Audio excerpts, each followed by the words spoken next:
Hi అండి. మునగాకు తోటకూర అండి. ఈ రెండు ఆకుకూరలు మన ఆరోగ్యానికి ఎంతో మంచిది. చింతపండు చారు అండి.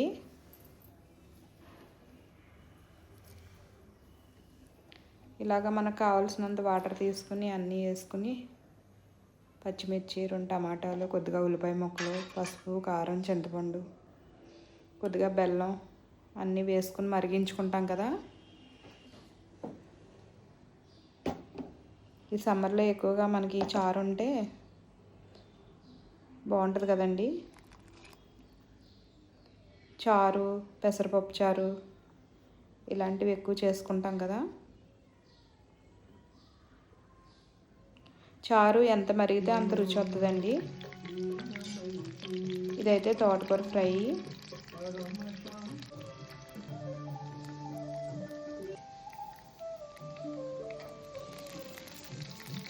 రోజు ఆకుకూర వండుకోవాలండి, ప్రతిరోజు కూడా.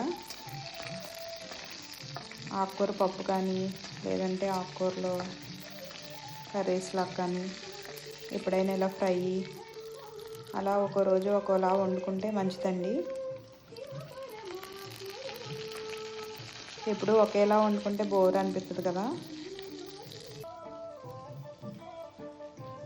ఇందులో కొంచెం మునగాకు కూడా వేసానండి.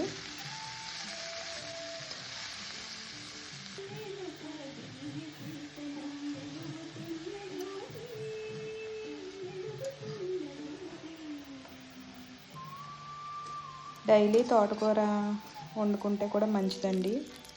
మనం వేరే కూర ఏదైనా వండుకున్నా కానీ కంపల్సరీ ఇలా తోటకూర కానీ ఏదో ఒక ఆకుకూర కూడా వండుకోవాలి. ఇదైతే చారుకి తాలింపండి.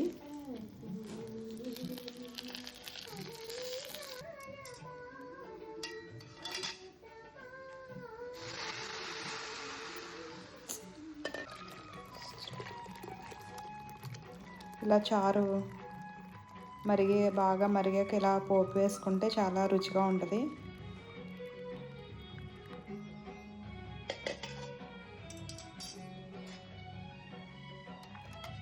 ఈరోజైతే చారు, తోటకూర ఫ్రై అండి. ఇది కూడా అయిపోయింది.